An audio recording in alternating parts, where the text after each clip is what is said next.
Theme music? It sounds like it. I can hear you. Oh my gosh. Thank you everyone for your patience. It's been about a year since we've been in the podcast studio, so we had to dust everything off, and I didn't realize it would be, I don't know. It's not going live if there's not a problem. I've learned that over the last year as well with trivia. Technical difficulties are pretty non-negotiable, I feel like, you know? It's the bane of my existence at this point. But you know what? Here's the beauty of it. Everyone watching this has been muted when they've started speaking on Zoom. Like, they get it. They get it. They know. A year ago, they wouldn't have gotten it. No. Did anyone know that Zoom existed prior to the pandemic? I did, but I used it like once. Man, I feel like there's so many other platforms. That totally did not play out the way you Wow, it really didn't. Okay, guys. So I'm Alicia Valenski. I am the managing editor and media director at the Richmond Experience, and I will be your host this evening, even though we are on the Why Richmond is Awesome channel. I almost said podcast. This is Alex Glaser. You know this bozo. Thank you. Thank you. Say words about yourself, sir. I'm a real estate agent, born and raised in Richmond, Virginia. Almost helped 800 families move in the last 12 years. Whoa. And that rounds up. That's 1,000. I think Richmond's awesome. That it is pretty awesome, but why?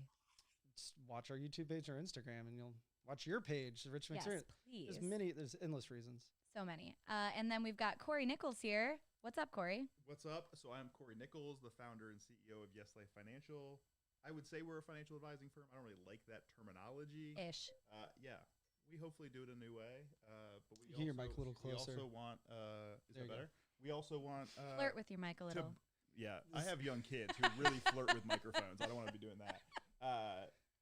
But yeah, I mean, I think we're doing something different with financial advising. And I don't serve anywhere close to 800 clients. I got like 220, which I guess by your measure rounds down to 0. It actually rounds up to 300, so good job. Perfect, yes. So Cory actually is a financial advisor for my husband and I, so he does a great job at helping us keep our financial stuff together. It's pretty nice. Thank you for that. And then Phillip, we'll be able to introduce him as well. Phillip, I wish I could make eye contact with you and tell you how great you look, but I can't see you. I know. Thank you for having me. My name is Phillip Coon. I'm with C&F Mortgage, and I've been with C&F for 12 years now. I don't know how many families I've helped total. I know I did 414 loans last year. Rounds up to 500. That's in 1 year. Whoa! Yeah. Yeah, Phillip makes me look like a scrub. 2020, so that 2020 was crazy. But anyways, branch manager, vice president, C&F Mortgage for the Southside branch, and I work a lot with Alex Glaser, and we help people get mortgages, whether they want to buy or refinance a home. Man, we got like the dream team here right now for people to ask about how the hell to buy a house. Oh gosh, especially right now. That's right. Well, before we get into it, I do just want to say cheers to everyone. This evening we're drinking from Starr Hill Brewery. And right now we've got The Love going on. That's a wheat beer. Alex is drinking Looking Glass IPA. Mm-hmm. Phillip, do you have a beer with us? I do. What you drinking, bud? Well, I'm cheating today, guys. I apologize. I did not prepare properly. I'm drinking a Vienna lager, so It's okay, man. You Still got to do what pretty you got to local, do. yeah. I had to grab a cold one from the fridge, and so next time I'll be a little bit more prepared and get some Starr Hill. So. No worries. But they are, one of our favorite breweries. So glad to be repping local. And, if you happen to be moving to Richmond, this might be a brewery that you enjoy too.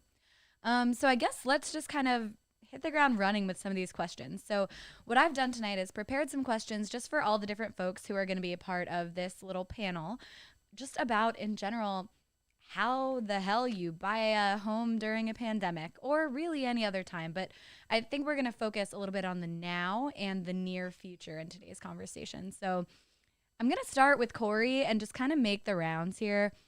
How do I know if I'm ready to buy a home? And obviously, we're not talking about me. My husband and I do have a home. Yes. But say that I'm just a person considering okay, I'm sick of apartment living or I want to move to a new city. How do I know if I'm ready to buy a home or if I need to keep renting? Yeah, so I think it's a great question. I think we were talking about this before we came on air, but right now there's a little bit of a complex dynamic that exists, which is home buying can be tough.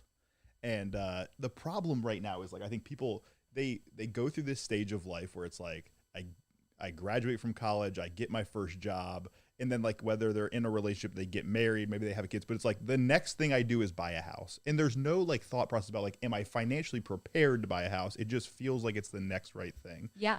And so I think we want to focus a lot from a financial perspective on, I would point most people towards like the reserves and the savings side of things, right? So can buying real estate be a great investment? It can be a great thing. Yeah, like all those things are true, right? But if you don't have the position to get there, like it can also be a very poor financial decision, right? So I would tell you like there's some really key items that you definitely want to have. So you definitely need to have an emergency fund in place, because no longer can you call the maintenance department and say, hey, the water heater's broken, like come fix it. Like that's on you now. Ugh.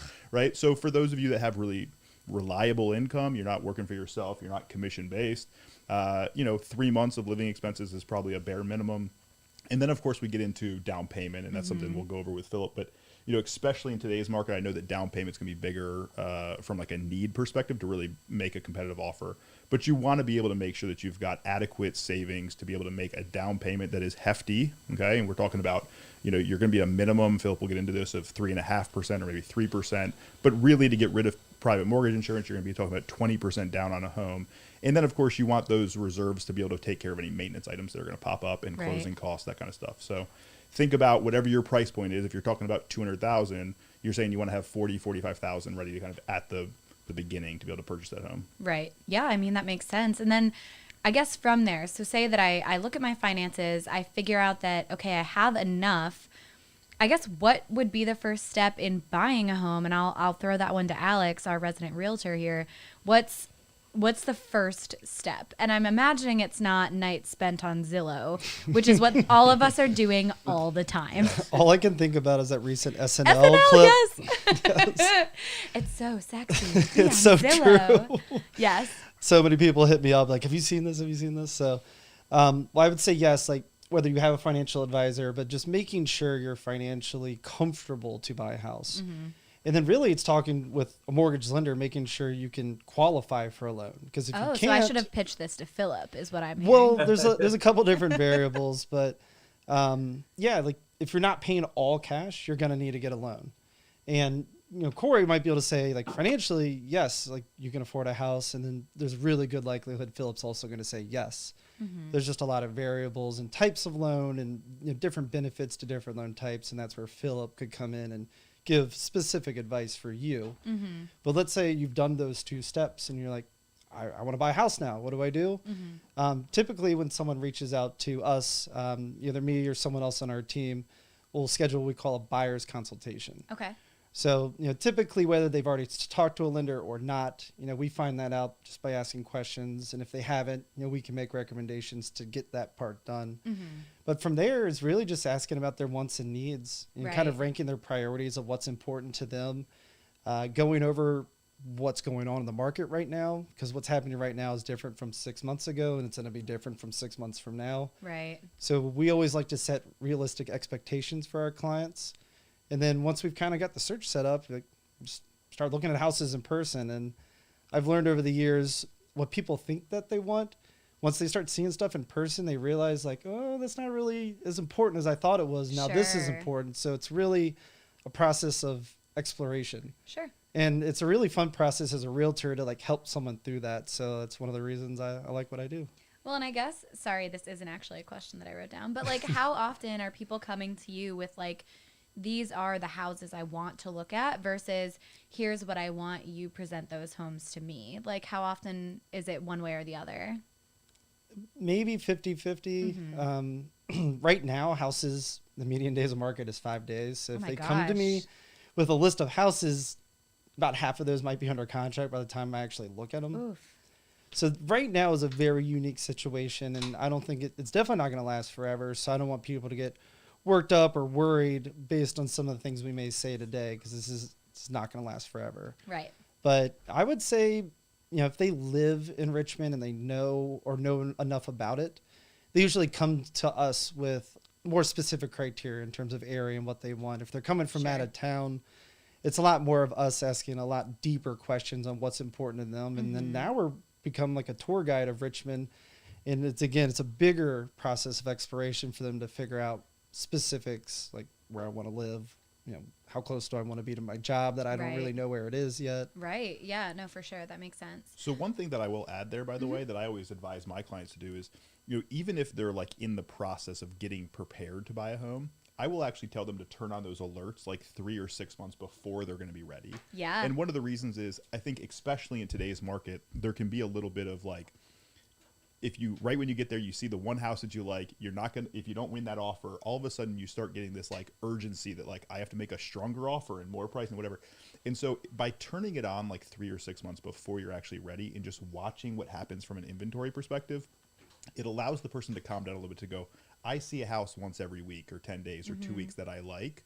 It kind of calms them a little bit more to be prepared for the actual process of buying a home. Otherwise, if like we wait till they're actually ready and then turn on the alert, they kind of have a little bit of shock to be like, oh my gosh, like the inventory is tough, or I get a little bit of that like impatience, or there's a little bit of like a frenzy for buying, and then it's more likely that you overpay and get yourself into a spot where maybe it wasn't the right house for you, but you just kind of got caught in the moment.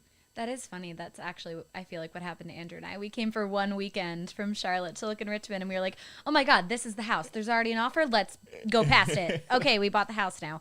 When we were here I was not working with her then. You were not. Neither were you. We were here for like an exploratory weekend, and we were like, oh my God, we bought a house. I guess. But hopefully it works out for you. It does. And we got very lucky. North Side's obviously like growing like crazy right now. So we picked a good neighborhood. My mother always says, sometimes you make the right decision. Sometimes you make the decision right. Okay, I like that. Yeah. That's a good one. Yeah. Wow. Write that down. Put that away. Yeah, I'm gonna put that on Post-it on my my desk. Yeah.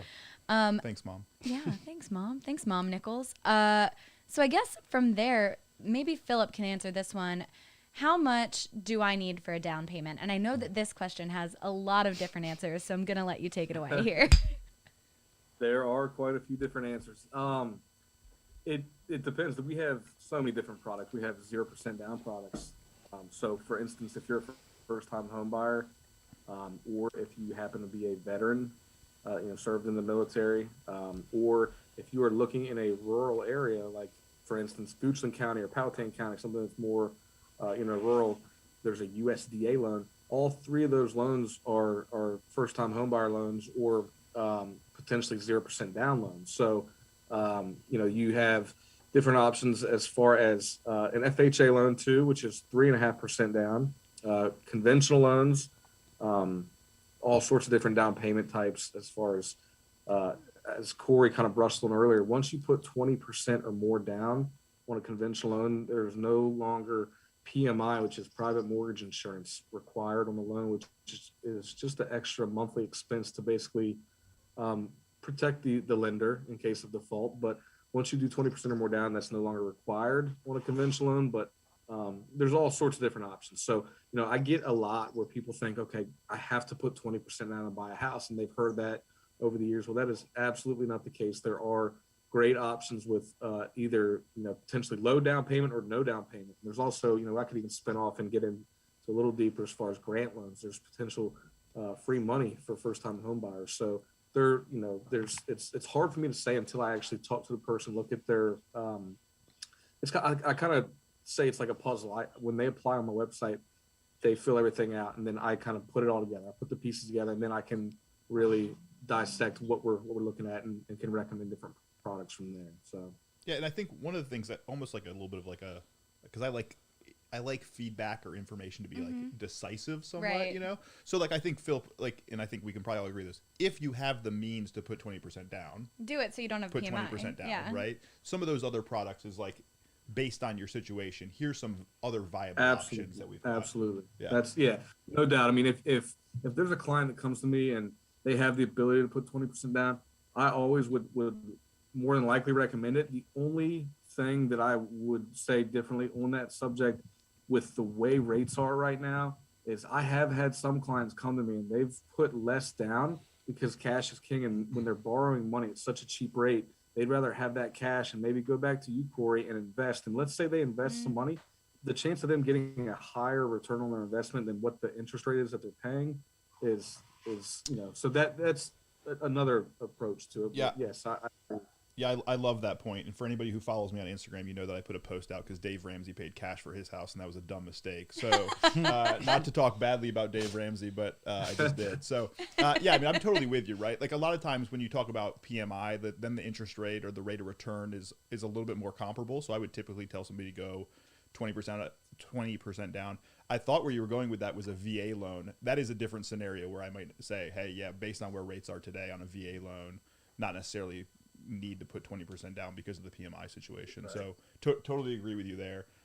The one other thing, if you wouldn't mind mentioning, and I haven't stayed as current with this, but on an FHA loan, in addition to the PMI, you also have a mortgage interest premium. Is that right? Yeah. So on an FHA loan, there's it's MIP, mortgage insurance premium, and it's tacked on. So you have a monthly PMI that is rolled into your monthly payment. You also have an upfront PMI, which is rolled into your loan amount. So that is also on a USDA loan too. It's a different amount. That's called a guarantee fee. But on USDA loan, you have kind of a monthly PMI, and you also have an upfront fee that's rolled into your loan amount. And same with a VA loan, actually. You know, you have what's called a funding fee. So there are different fees that are rolled in based on the loan type. But yeah, we can absolutely, you know, if people have specific questions about that, I'll be glad to Phillip, we actually do have a question that just rolled in. It's asking, are there currently first-time home buyer credits available? I know Joe Biden had mentioned them, but I've yet to see anything materialize. Well, yes, we have, I do a lot of VHDA. Well, it's Virginia Housing. They've actually rebranded. It used to be VHDA, Virginia Housing Development Authority, but now it's called Virginia Housing. And that's a first-time home buyer program. It's a bond program for Virginia residents. And if you are a first-time home buyer, and a lot of people don't even know this, but even if you have owned a home in the past, but for the last 3 years, you have not been a homeowner, then you're considered a first-time home buyer once again. So if you can qualify for VHDA, there are grant programs there. There are other grant programs out there too. So, you know, depending on FHLB, which is the Federal Home Loan Bank, that's a grant option. Now, these different grant programs, they have all sorts of different qualifications and guidelines as far as they have income guidelines, meaning you can't make too much. If you make too much, then they kick you out of being able to do those types of loans. So it gets very specific. And, you know, but once again, when I say I put the puzzle pieces together, that's part of my job is to, you know, put it all together and determine whether, you know, it's an option or not. But yes, there are several grant loans or, you know, technically free money for first-time home buyers out there currently. So makes sense. Well, and I guess from that point, I would ask, and maybe we'll go back to Cory for this one, how do you determine how much home someone can afford? It's a great question. So, you know, I think the generally accepted principle, by the way, is that you want your housing payment to be somewhere between 25 and 35% of your gross pay, right? And so this is... Sorry. If that's a person in a couple, I love you. Thank you. Is it my gross pay, or is it like gross pay of my husband and I as a unit? Yeah, so I would say for the household. So if you were going to be the only one on the loan and you're the only one responsible for it, as long as you think that you guys are staying together, I'm okay with household. Who knows? Right? Yeah. Depending on how the situation is at home, and you think you might be on your own Love for you, it. Andrew. Yeah. Yes. So for the household. Okay. Yep. And it's typical that both people get listed on the loan. Again, this is where somebody like Phil becomes a really valuable asset, that if one person has lower credit and it makes more sense to just have one person listed on the loan, you can kind of work around that. But yeah, I would still base it off the gross household income. Okay. Cool. And normally we see that 25 to 35. And I will say this, right? In the Richmond market, you should be able to get closer to that 25 number. What we typically see people creeping towards 35 or maybe even 40% is when they live in a more expensive city, right? So they're living in a DC, they're living in a Chicago, New York, Boston, those types of places. So in this market, I'm more comfortable with people pushing towards the 25%. As long as you stay below the 35%, you're really in like the acceptable range. Okay. So to give you like just an idea, if you're bringing home, you know, let's say you're bringing home $5,000 a month, right? You would want your payment to be somewhere in the neighborhood of $1,250. Am I doing my math right? Yes. Hell if I know. That's 25%. You're here for this. Are you looking at me for math? Yeah. So I don't have a calculator for a brain though. So 25% of $5,000 is $1,250. Yeah. the 35% is another 10 on that, so it's another, I don't know, 1375 or something like that. So this is from you as a financial planner. Yes. General recommendations. Phillip, he looks at it from the bank size in terms of risk and debt to income, and we'll probably let him explain that more. Yep. And if anyone's ever heard the expression house poor, Oh yeah. that means you qualified for the loan, but your financial advisor, if you had one, probably would have advised to maybe get a cheaper house. Totally. So you can do it, but now all of a sudden you have no expendable money. You can't go on vacation. You can't go out to eat. Totally. You're literally just paying your mortgage, and that can be stressful. Oh, so yeah. there's different pieces to this puzzle where if the bank will give you a loan, doesn't necessarily mean it's a good decision, and having someone like Cory can help give you that advice, because not everyone's an expert in finances. Totally. Well, and it's so funny too, because, I've mentioned my brother is in mortgage lending and my sister-in-law, his wife, is a realtor. And so I remember when we were buying homes, going back to them and being like, how do I know for sure that this person isn't giving me a number that's like actually not good and I'm going to screw up all my finances? And so it's cool to hear from all these different perspectives about like the appropriate sort of numbers to look for here. Yeah, so just to like not poo-poo on Phillip or the industry, I mean, I think it's Phillip's responsibility to get you a mortgage. Right. It's not Phillip's responsibility to figure out what your budget is. Right. Like, he could do that out of the kindness of his heart, but that's also not what his profession is. Totally. Right? And so I actually tell people now, and I'd be interested on your take on this, I'd rather you get a pre-approval letter above what your actual budget is, because I think it signifies to a seller that you've got more capacity to buy the house, so they can have more confidence about your offer. Interesting. Any truth to it? So before recently, the strategy would always be to have the lender write the letter for the offer amount, essentially to not show your cards. Okay. So negotiating, like, yeah, we can afford more, but we don't want you to know how much more we can afford. Now it's a little different story. It's a lot more competitive. And I think that's a pretty good point to, like, typically every offer right now, I can't say every offer, but a lot of offers are highest and best. So you're putting your best foot forward no matter what. On the first try. So the letter's going to need to justify that. But yeah, it's different variables for different marketplaces and different strategies. And that's where having a good team. I did the same thing. I hit my beer on the It wasn't me. It was Alex. There's no cameras. Because, like, yeah, you may have bought a house before, but, like, it's kind of different now. Yes. So, like, having someone who's in it day to day can help give you better advice to, like, Right. what needs to be a little different this time to make it happen. Well, and then I guess to that point, and it feels too on the nose to ask Phillip, so I'm going to ask you, how do you choose a lender? Like, how do people go about that? I know when we did it, it was literally like, our realtor was like, I got this guy. And we were like, I guess we'll work with the guy. So like, I don't know how it goes. Well, that's what I normally would recommend. Sure. So, like, when I'm giving advice out on, like, the RVA subreddit, I never, like, promote, like, hey, you should use me. I just give general advice. And I say, I feel like this is a good idea to just use the recommended lender of the realtor you chose. Okay. So if you trust your realtor, you should trust that they have good judgment to recommend someone who's going to do a good job for you. Mm-hmm. So you could start with not by just going by the cheapest interest rate. Right.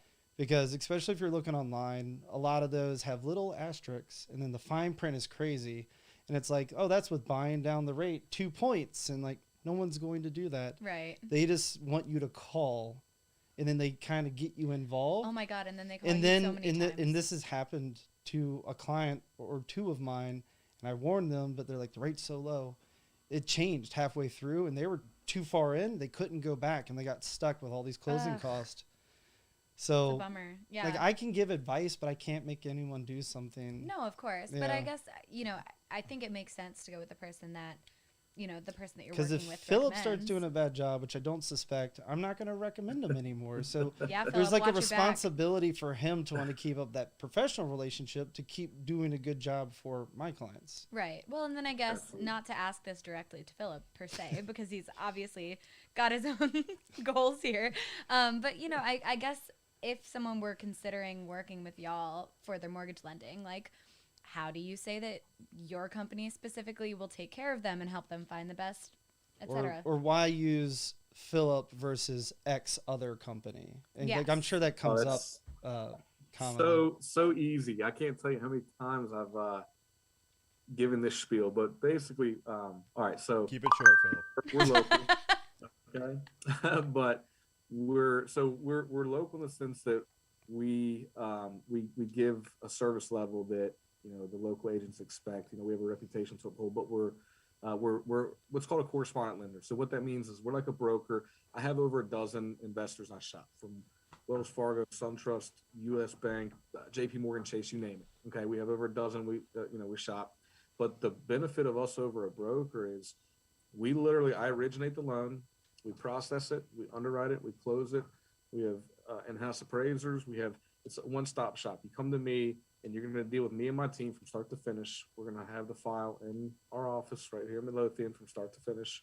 And then once the loan is closed and you're in your new home, then you'll get the bill in the mail for whoever we locked you in with, and that's who you'll make your payment to. So you deal with me and my team and get that level of service that Alex expects for his clients, but we still give you a extremely competitive rate, and we tend to make it an easier process, and we can get it done quickly. And so that's just why a lot of real estate agents prefer a local lender like myself. And I can't tell you how. I can't tell you how important it is. I still remember this, and Bobby, I doubt you're watching, but my best friend in the whole world, like 2-3 years ago, he was like, "Where should I get my mortgage from?" And I was like, "You should go to a broker. Here's somebody that I recommend." And then he went to like his local bank. And the problem was, of course, Bobby works a 9-to-5 job, right? Is not dealing with correspondence from 9 to 5 o'clock. He gets off work, and that's when he wants to start doing correspondence. Well, guess what? That banker has also gone home for the day. Yeah. And I'm not interested in answering your questions now. I'm not interested in like getting you through this. I'll get back to you tomorrow when I get back in the office. Right. And that was just a terrible like experience for him. So we are 24/7. I can tell you that. Yeah. That's why Probably you has want a that special experience. ringer for me and my team. And I've I mean, never I do tried not this, miss but an if I Alex called him Glaser at phone 2 call. a.m., I know he would answer. Yeah. And he'd be like, "Yeah." 100%. I'd be like, Yep. "I just want to say I love you." Like, And I think people have a bad taste in their mouth about people who make commission. Yeah. The thing is that like Phillip is working for you because until the loan is done, he hasn't made anything. Yeah, right? absolutely. So like it can be a very positive for you as well. 100%. Yeah. And it's interesting because I do think some people get that perspective of like, oh, I don't want it to be like a car salesman or like whatever. And that's not what this is. Like every person involved in the process, so long as you're working with people who are trustworthy, want you to be pleased. and one thing I just recently realized, Phillip, I met with Ben and Susan, and they said one of the things they loved about you was how easy your application process was. And I was like, I know, because I recently filled one out. I'm also in the process of buying another house. And the C&F, I don't know if this is like universal because I've just been using and recommending Phillip for a long time. Mm-hmm. It's so easy to like do what he needs. Right. The portal, it's very Our seamless technology and is- intuitive. Like from when I applied for my last mortgage like 10 years ago, it's night and day difference. Nice. And I don't know if that's universal, but what Phillip has going on, like it's just not only the customer service, but making what is kind of a complicated process less complicated. Right, which I think is what everyone's looking for, especially right now. And then I guess from there, like, I mean, Cory, what kind of credit would someone need to get a mortgage? Phillip. I think I actually wanted to bring this up earlier. The first question was like, how do I know I'm ready? Right. And one of the things is you need to have your credit in line. Yeah. Right. I mean, whether or not it's whether you would qualify for a mortgage might be a different conversation, but making sure that you're getting the best rate. Typically small changes in interest rates on something like an auto loan is not that impactful because you're talking about a short duration. Mm-hmm. On a mortgage, when you're talking about 30 years, small changes in the interest rate make a big impact over time, right? And so it is important that you have your credit in line. Phillip, I don't know what the most recent like approval, things are, but I would assume that you want 700 or 750 plus to really be able to get into kind of those top tier type rates. Top tier credit. You really want to be 740 and above for like a conventional loan, but I could go on for quite some time explaining how we can go down to a 620 and still do a DHDA FHA loan for a client. So I don't want people to discourage, if they have because I can't tell you how many times over the years I've seen some credit dings that were not, they shouldn't be there. And I've seen mistakes on credit reports that have damaged people's credit score. Yeah. Mm-hmm. Just because you have 650 credit score doesn't mean you're bad or you can't get a loan. We still have great products for you. And look, I've also seen where people may have been silly in their younger days and had some, got a credit card when they were 18 and did some silly things, but they got their stuff together, but their score still impacted from that. So yeah, and I would say that there's like some really short-term, quick, strategic things you can do to, I'm going to say, manipulate your credit score. I mean, it's not illegal by any sense of the imagination. Yeah, strategically improve it. But like, there are small things that you can do. So I will tell you, be careful in this space, because there are a lot of things out there that are like, we'll improve your credit score. We'll remove. No, you just call Phillip and he'll tell you what to do. This payments. We'll do this, and like that stuff's not true, right? Like, the reality is, like, if you've sucked at paying your bill, like, there's probably not a whole lot you can do on that front. Right. But as far as like utilization rate and trying to manipulate that, whether it's refinancing to a debt consolidation, like, there are opportunities there. But knowing the credit system and talking to somebody like Phillip or talking to somebody like me can really help you kind of, what are the small little things? Do I add a authorized user on a card, this type or that thing, just to be able to boost, an extra 10, 20 points out of your credit Absolutely. score. Yeah. And to piggyback on that, just my biggest piece of advice when it comes to credit is, Cory, what you just hit on was the utilization. So for instance, what that means is, let's say you have a credit card with a $1,000 limit. Okay. The credit bureaus, Experian, Equifax, and TransUnion, the three major credit bureaus, they like to see, ideally, for maximum points, they like to see a 30% utilization. So for instance, if you have $1,000 limit, 30% would be $300. Okay. But that means this is my biggest piece of advice here. What gets confused a lot is people think that, oh, well, I'll rack it up to $1,000, but then I'll pay it off every month. And I'm doing great because I'm paying my card off and I'm never carrying any debt on it. Incorrect. Okay. Right. What happens is, at any given point when I pull credit, there's always a lag from when the creditor reports to the bureaus and then when the bureaus update. Okay. So you might have $1,000 balance and you're about to pay that thing off tomorrow. Okay. And you think you're doing everything great because you're paying your card off in full. But I pulled that credit report, and when I pulled it, it showed a $1,000 balance on $1,000. Okay. That is going to crush your score. So if at any given point, I recommend to have maybe a 30 or 40% utilization on your credit card at any given point. And let's say you realize that, okay, well, I can't do that because I'm spending X amount of money each month on this credit card for a certain expense. Okay. Well, I would recommend to go try to raise your limit, even though you don't want to utilize a higher amount, raise your limit so that when you're putting that balance on your card every month, it's keeping you at a 30 to 40% utilization, if that makes sense for everybody. Yeah. So you got to keep that below 30%, by the way. Like, I agree with everything you're saying. You really want 7% or less is going to give you prime numbers. 30% or less is going to be good. But Phillip is spot on. Whether you can, like, when you're talking about utilization rate, it's just your balances over the limit. Well, guess what? You can improve the utilization rate by either lowering your balance, which typically for most people, if they've got balances, that's not an option. So the other option is to increase the limit. Right.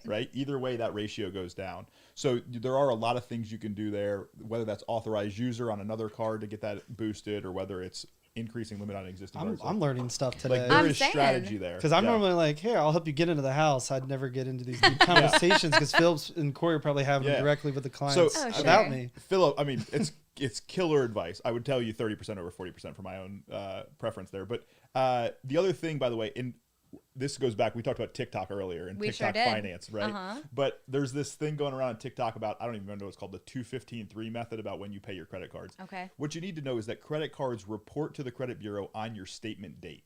Okay. So if your statement date is the 15th of the month and you're going to pay the card off in full, whatever the balance was on that date is what's going to be reported to the credit bureau. So to Phillip's point, if you want it to report a lower number, make your payment prior to the statement date, not prior to the due date. Right. Okay. Because that's the number they're going to report. So if you pay off, if you have a credit card, especially if you're young and your credit card has a balance or a limit of $500 on it, well, that means that if you spend $100, you're already at 20% utilization. Wow. So pay that $100 off before the statement date. Now your utilization is going to be 0%. Looks great. So a lot of young people will see huge fluctuations in their credit score from month to month, and that's really the reason why, is because why do they gotta make it so complicated? Their limit is so low. Boy, it's almost like they don't want you to do well. Hey, Mike, could you make a note for me to go back and watch this and then take all of this down and then make it an Instagram post for all of us? We can push the YouTube and it'll transcribe it. For sure. Perfect. I love it. In case anyone was curious, the disembodied voice is Mike. He's our producer. We're in his house. Hi, guys. Hello, cheese. It's not God. It's Mike. Before I forget, Cory, you have like a radio voice. Do I? I need, you need to come 100%. back. We more need to do often. some voiceovers with you, right? For sure. I don't think I have a radio voice at all. I think we all disagree with you. You have Alright. a nice deep voice. You have to talk a little slower. Oh, Yeah. thank you. I'm here to offer Well, for the true radio. feedback. Oh, yes. He's excited. I love about it. finances. He's I got love so much finances. knowledge, and he's also got to get you off the phone because he has a zillion clients. People do say to me all the No, time, he they're like, doesn't you rush you, does sound he? just like your father. And if you see my father, I'm like, it's better that I sound like him than look like him. Oh man, mean. We've been nice to one Nichols parent, mean to another. Mark Nichols is a saint. Joni Nichols, she had one piece of good advice. Oh, I She's also a loved saint, it. but that's all she's got.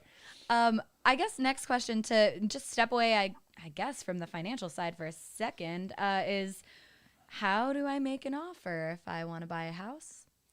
So, everything we've talked about so far, assuming you've got all your finances in line and you're comfortable and your financial advisor's giving you the green light.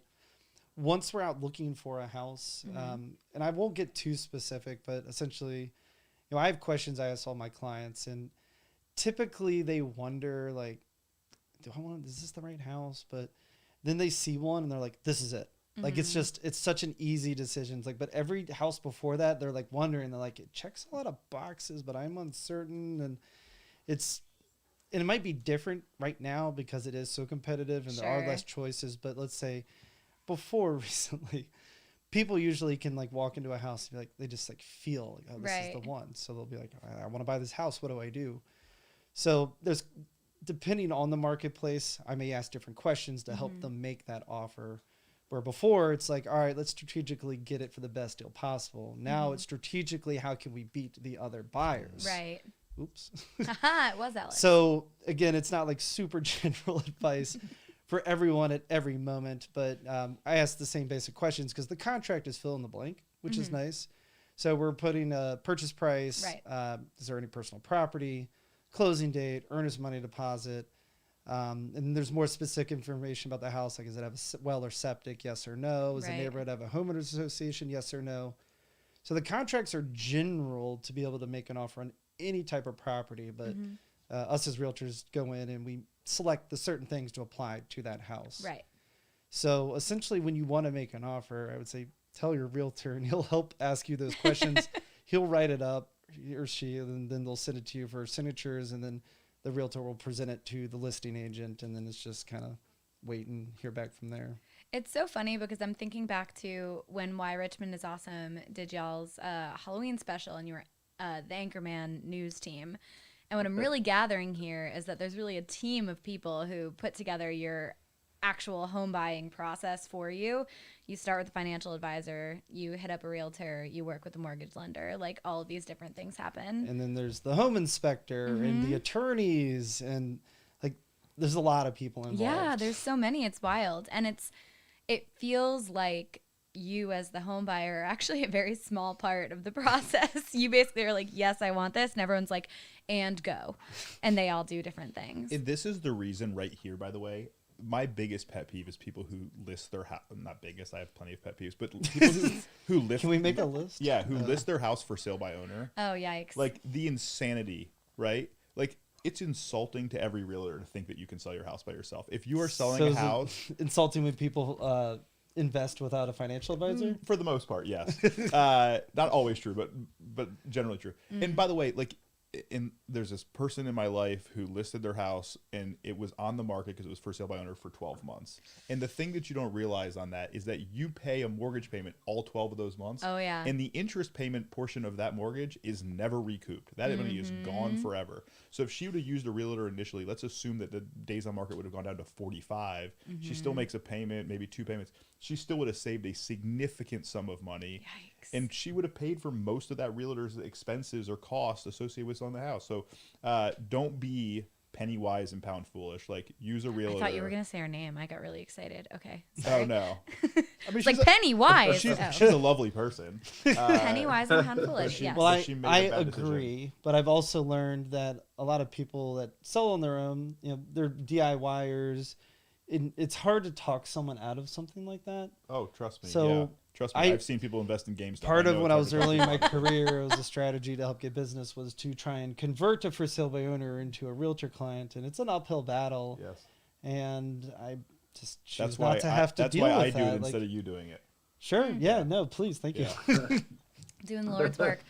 I guess the question for Phillip then is, can I walk away from an offer if I change my mind? Ooh, that'd be more for me. Or for Alex. Yeah. I don't know That's a loaded anything. question. I'm Well, no, here wait, to moderate. Can we not move on quite yet? What? Oh, yeah, I don't know. Alex, we'll tag team that. Oh, gotcha. Go ahead, Cory. Go ahead. So in the offer process, I feel like this would not have been a question like 6 months ago, but I feel like it kind of needs to be a point now. But there are a lot of things that are being thrown into offers, right? Waiving inspections you hear about now, right? Covering a cost above appraisal, like all these things. I mean, not to get into every specific scenario, but can you give us like your general kind of guidance view on where a buyer should go when it comes to making an offer and making a strong, aggressive offer that is also still in their best interest? That's a big question as well. So, but this is a conversation we're having with most everybody right now. It's our job as a realtor, or at least the way I see me and our team is more of a real estate advisor. Right. I'm not here to push them into a home just to make a quick commission, because I know that's not in their long-term best interest. They're not going to come back and send us tons of referrals. So I always like to play devil's advocate with my clients. Just like, hey, I know this is great, you like it, but like this, I always say, well, what about this, this, and this? Just I want to literally lay out all the options, answer all their questions, and then let them make a decision because they're an adult. And then a lot of times they say, well, what do you think? And I'll give them my personal opinion, but I'll preface it and then kind of like, steer it back to them so they can make that decision. But the first thing I like to do is talk with the listing agent and get specifics from them on what's important to the seller. Right. I don't want to just assume anything like, oh, the most money, which typically makes a big deal. But Sure. there can be other variables in terms of like closing date or rent backs. Like just, who knows, there's small variables that can make a big difference. And I want to know that so I can share that with my clients to make our offer as appealing as possible. Right. But ultimately, they need to make sure they still qualify to do it. That's with Phillip's department. B, I would hope they would still consult with their financial advisor, make sure it's not a super bad decision, even though they still qualify. Right. And then, so I guess that kind of encompasses their general comfort level to get this house. But we're kind of in uncharted territory. I don't think Richmond has appreciated this much this quickly ever before, but like, even if you pay above asking and it's above appraisal and you cover that difference, as soon as that house closes, your house is now the new comparable that the appraiser's going to use to help justify the next neighbor's house that went for even more. So I guess technically, even though it didn't appraise, as soon as you close, your house is worth that in everyone else's eyes. Right. So as long as you're comfortable with your monthly payment, you're not worried about foreclosure. Like, I don't know if I would get overly consumed with that because you could think about it forever. Right. But it's very case by case. Everyone's different goals, objectives, or like I want to make sure what's important to them and help them. Right. So it's a very hard question to ask or answer generally. Yep. Right. So my take, right? I asked this because I have a take on this, which is I think that's such a weird way to do a question, dude. I'm the interviewer, sir. but this is what you want, right? I'm going to consult with you. We're going to do more of an advisory. If you have an agent who is telling you that the only way you're going to win an offer is by making aggressive price above list, waiving inspection, offering and that may be necessary. It may be but necessary. I'm not going to tell them you Correct. have to. Right. And usually it takes a couple houses of not getting it to realize like, oh, he's not just BSing me. Like the market is kind of crazy. And, right. And then you find the one you fall in love with and you're like, I'm going all in. Yeah.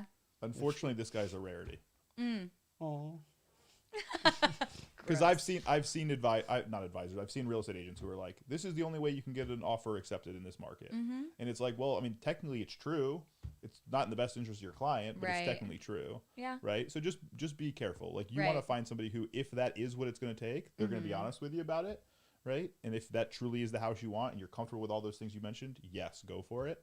But not the person who comes in and goes, hey, we have to do X, Y, and Z because that's all we can do. And kind of is forcing down your throat that you got to do all these things. Yeah. I've heard stories from horror stories. Clients that were like, my last realtor, like they yelled at me, like all this crazy stuff. And I'm like, really? Like who's yelling at you? The stuff I've heard over the last 12 years, like I would like to say I'm not surprised anymore, but I still get surprised from like stories I've heard of other realtors doing crazy stuff. I'm like, What are you doing? So wild. Well, and I don't want to like keep us on a rigid, schedule or anything like that. I do want this to be a digestible format for folks, and also my throat is closing because there are cats. So we're gonna slowly continue. The Zyrtec is not kicking in It's yet. not. I'm like feeling it happening. I have my inhaler in my car.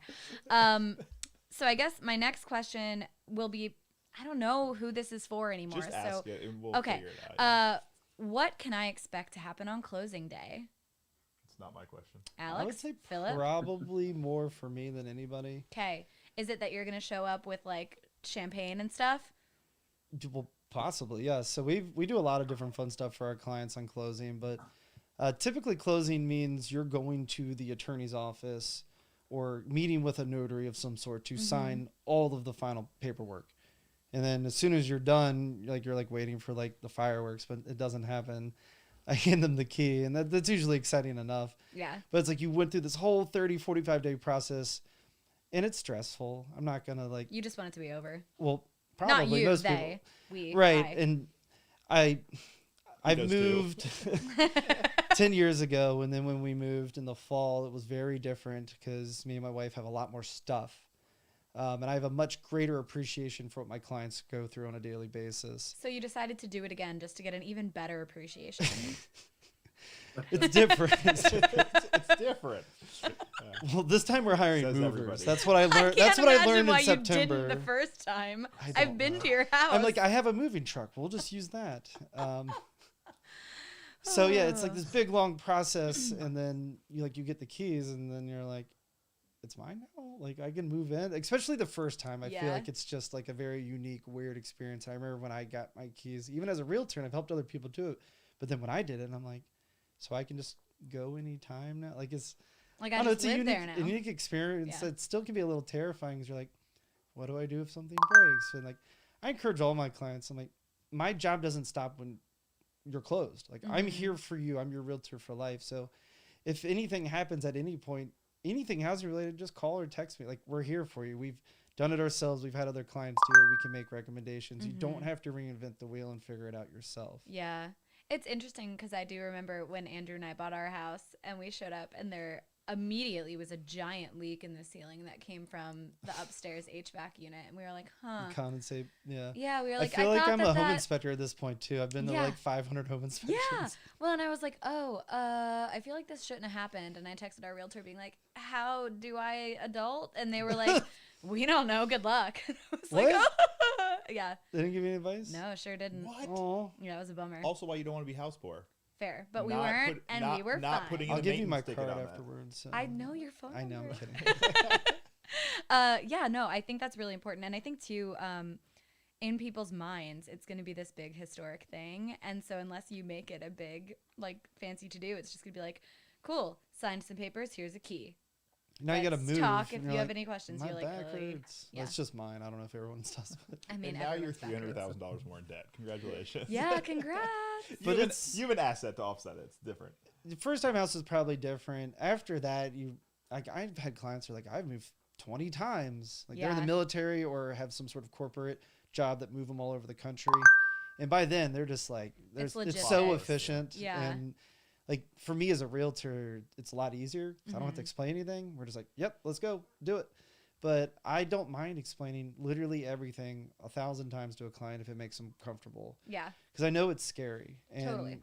if they can't sleep easy, I can't sleep easy. Right. And so, yeah, my job is like a real estate advisor, but sometimes it becomes like an unlicensed therapist where I'm just trying to help people through these emotions. Yes. Yeah. And I don't know, like You don't expect It's- them to remember everything either. They buy a house once every years. 5 They're to not 10, gonna remember it. depending. Yeah.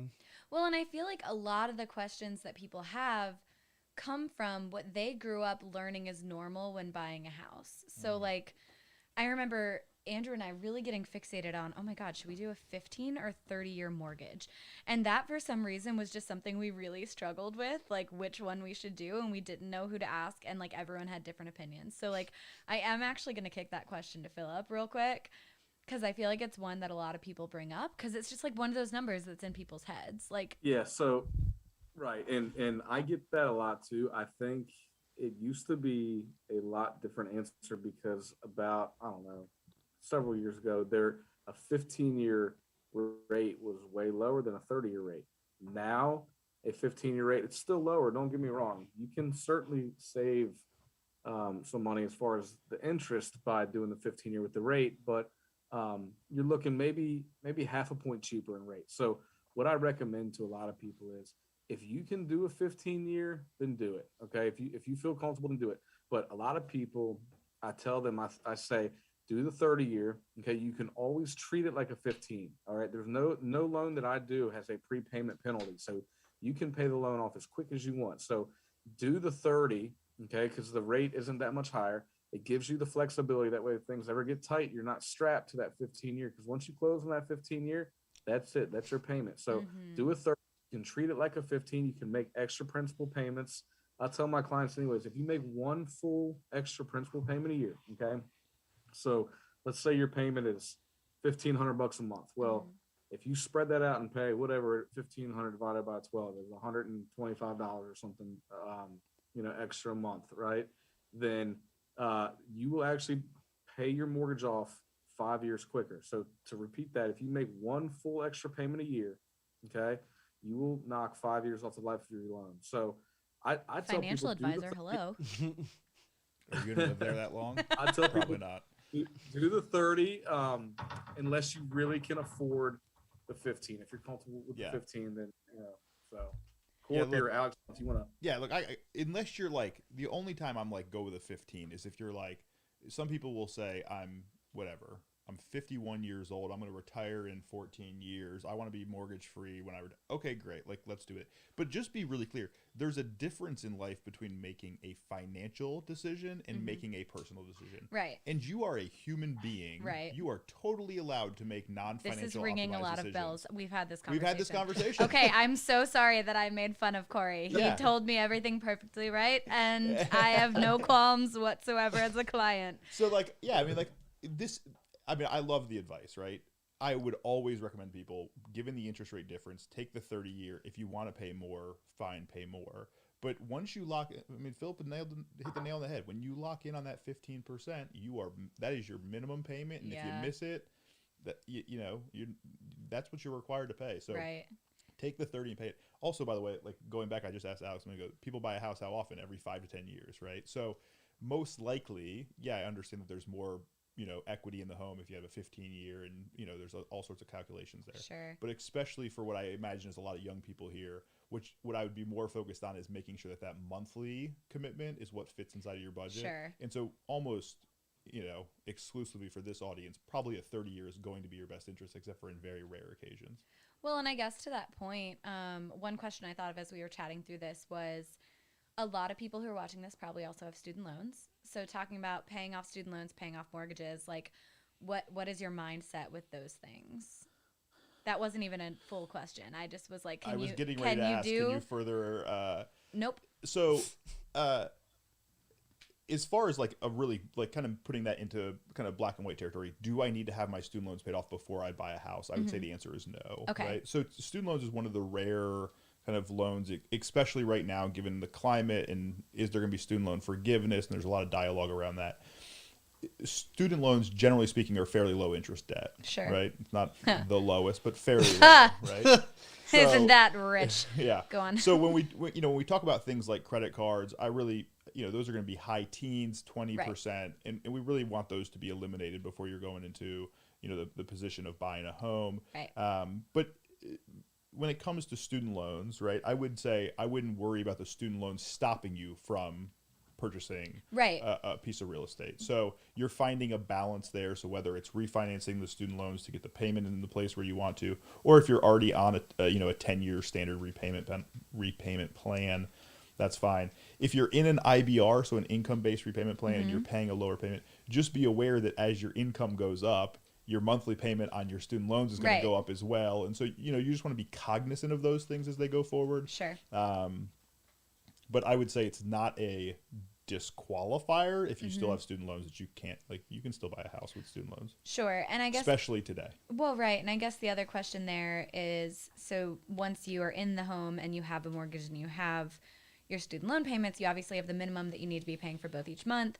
which should you be prioritizing paying down, I think was my question, which is a very personal question that we've talked about. So I am of the same thought process as Phillip. I'm probably not prioritizing, depending on your student loan interest rate, I'm probably not prioritizing paying down either of those pieces of debt unless there's a personal emotional reason to do it. Oh, yes, we've had this conversation too. If that student loan is causing you any sort of, loss of sleep, or if you're having anxiety around it, yeah, absolutely, let's eliminate it. Alicia? Me? Anxiety? I know, right? You But bet You're me? talking to the wrong person. But typically, if you've got a student loan and, if you refinance a student loan today, you're refinancing in the neighborhood of 4%. Right. You've got a better opportunity cost for your money in an investment than you do paying down the student loan. And so the strictly financial advice from a person who's fairly aggressive, right, is to go ahead and invest those dollars as opposed to accelerating the payoff. Right.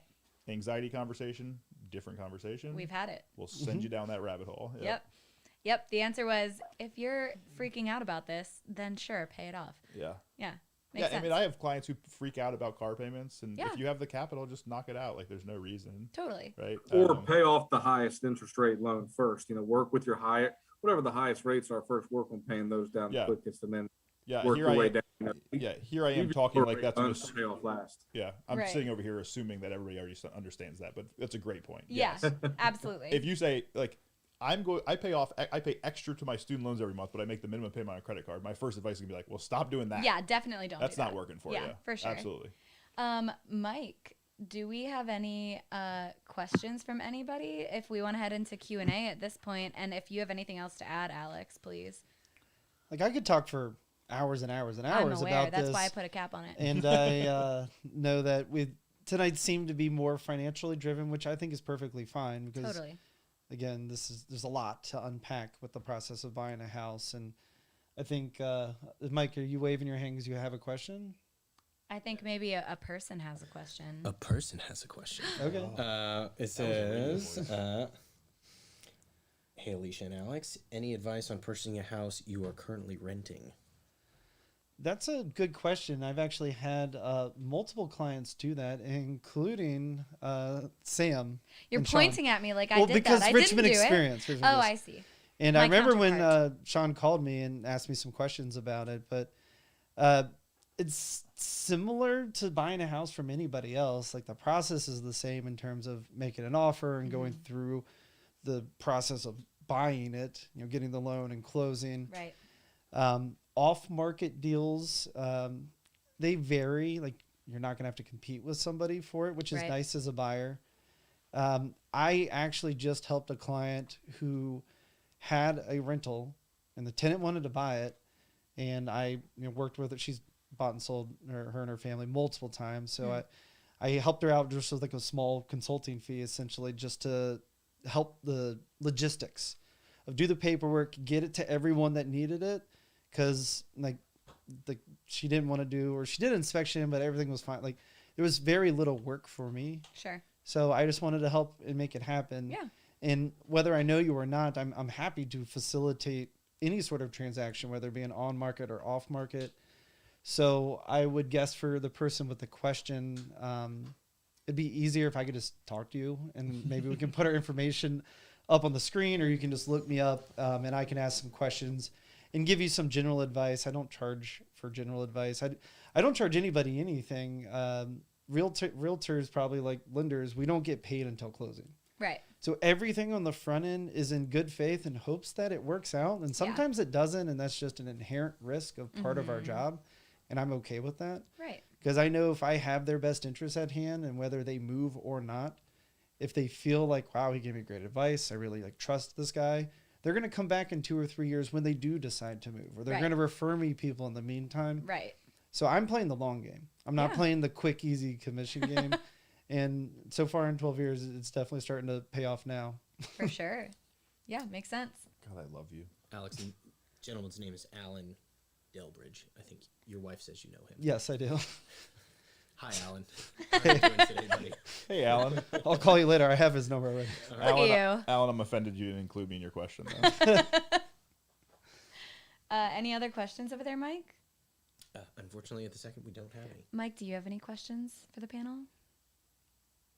It can be about anything. Put him on the Come on, spot. let's do improv. Anything? What's your favorite color? Purple. I like a lot of colors, but Of green, course you do. What an ADHD answer, Alex. I was gonna say gray. orange. I'm such an But old I man. feel weird about saying orange because it's Why? my wife's favorite color, and it's only like my second favorite No. color, and I don't want to be like a my bandwagon jumper. God. You can't have a favorite color. This is like talking to my kids. I'm like, "What's your favorite food?" And they're like, "Pizza and." And I'm like, "No. Like No. by No. definition, you cannot have a I favorite can love favorite. many things equally, Yes, but including only- Nico and David. But by And not definition, maybe. Maybe only one second can be place. favorite. I am with you completely. You can't say gray. Pick a different color. What? That's a color. Great. Agreeable gray. Okay. I do Agreeable. believe gray Phillip? is just a shade of. Is it a shade of black or white? It's a shade of black because white is or black is. Absence of color. Black, Black is a is color. Void. White is void of color. Okay. Aren't they both void of color? Like black is absence of color.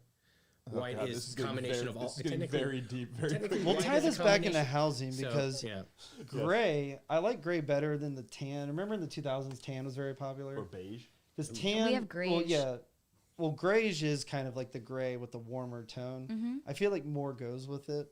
Yeah. It's more neutral than just tan. We didn't ask Phillip And then you his favorite color. accessorize, like if you cut to behind Alicia, with color that you can change out whenever you want. So you're not stuck with like a certain palette. Did Phillip, you what's wait a your minute? favorite This might have color? been a cheerleading thing in the 90s. We had shoes that you could change the colors in the side Oh, they had to go sequins on with. them? Yeah, it was like our logo, and you could change like the little like card that went into them so yes, that I your do shoe recall colors. this. Yeah, it was in roughly 1996. No big deal. Anyway, Phillip, what's your favorite Do you color? remember the brand of the shoe? I'm sure I could look it up. They were like Interesting. gilded. They were definitely like gilded. It's like one of those types of Yeah. brands. Is Phillip. Philip still there? Is there anybody still watching Did he right leave? now? No, No, no. Philip's he's still here. here. Did you I- mute Green. My dog. Green is I- my I- favorite color. I That's a accidentally good one. muted Is him. it because it's the color of money? Yeah. I think everyone Nope, comes that's up with just their my- favorite that's just color as a ironic. child before they even think about money. I don't think so. Yes. It has been my favorite Trust me, color gray was not my favorite color as a kid. as a kid. My favorite color I can honestly say that. It was when I got boring and old. At what age was that? Like 23. Sure. At what age was that? Jeez. I'm gonna go with red. That's better. Any other questions? We are still open to questions. If you have anything Don't feel like real you have estate to ask related, them now. You can, financial because a lot of responsibility, questions are mortgages, anything. Let us know. specific to you and your situation, and Yeah. that's why, like I like what Philip said, it's a puzzle, Yeah. and we got to put it together, figure it So out. I have a question. I'll ask one if no one else is going to right now. My husband and I have been considering getting a hot tub. As far as the value of our home, will this add or detract? Neutral. Okay. Because if someone Say wants it'll detract so that we don't have to get one. someone Say wants it'll- it, say I'm it'll always detract. honest. That's the thing. Sometimes I feel like people don't hire me because I'm so honest. They don't like the answer, so they hire someone else that'll tell them what they want to hear. I'm gonna do exactly that right now. And Corey. I'm okay not working with them because, like, I don't want to be like this the whole time. Different question We're that a I'll team. pitch.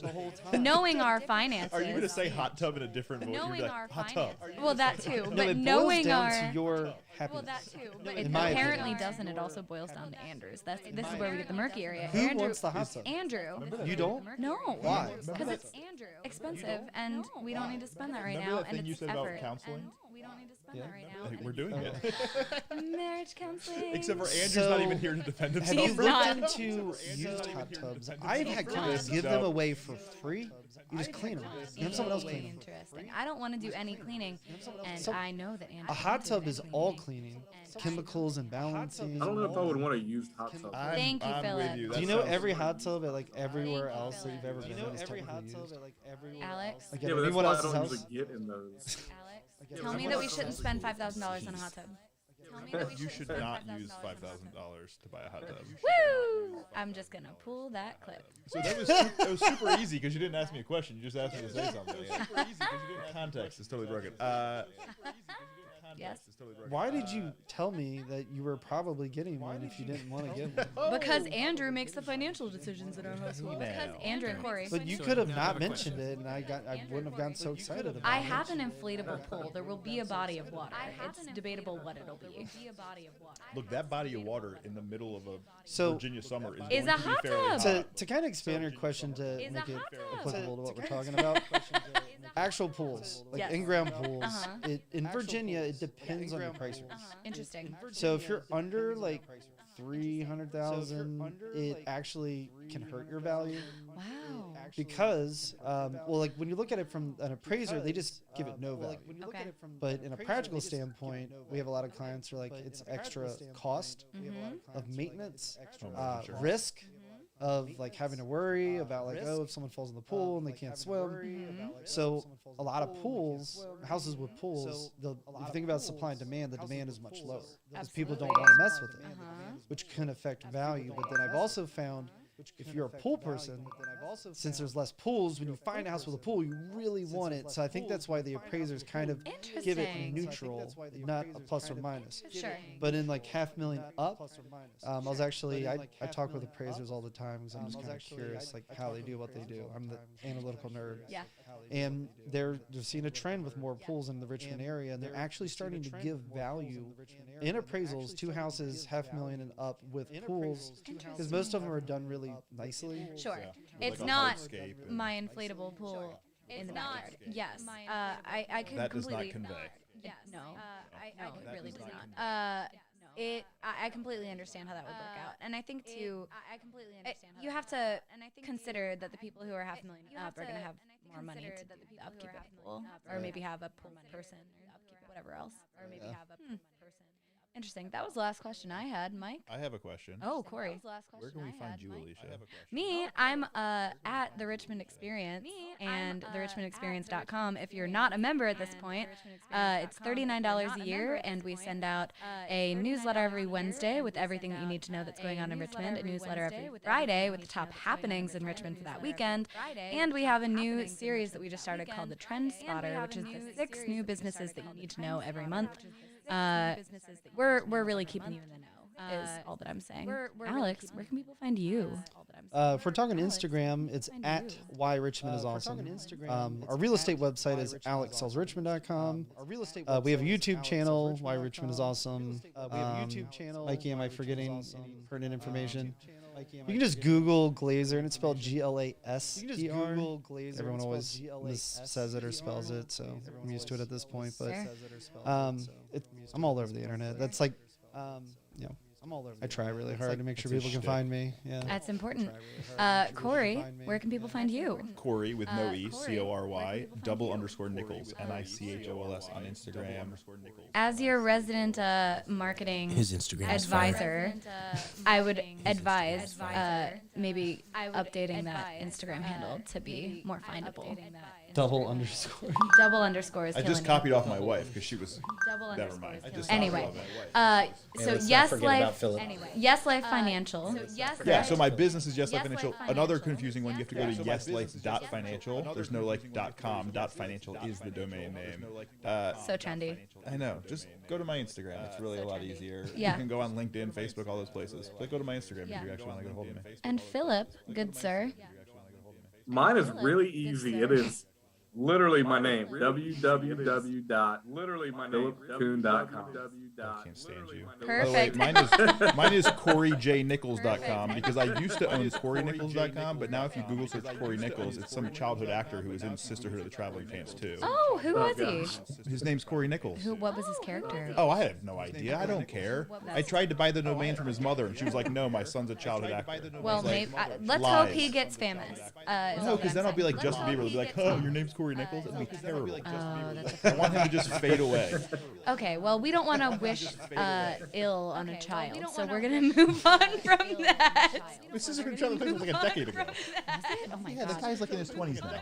Anyway, guys, I think people hopefully learned a lot tonight. If anyone has any more questions, please feel free to leave a comment on this video on YouTube. You can contact all of us through all the channels all the time. We live on our phones. There are no away messages anymore. We just live here on the internet. Yeah, thank you for having me too. This was my awesome. And I'm super stoked. It's been over a year since we've been in this room. I know none of y'all have been here before, but this is just like. It brings back so many memories. I basically live here. I hope to have y'all back in some form or fashion. Forever. We'll figure it out. Would love it. We'll talk about other stuff. I share all opinions on the internet. We'll talk about Yes. other stuff. All right. I just want to hear you guys, talk more. Popular and unpopular. Thanks for joining Do we have us, some outro music? Do we have some outro music?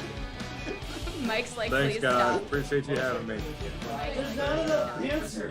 More banter. My ears are hot. Phillip, you're awesome, man. Appreciate it. Thank you guys so much. Appreciate it. Yeah, Are man. we live still? I assume we're off. Yeah, man. Are we live still? For having me. Hold on. All of our ears are red. All right.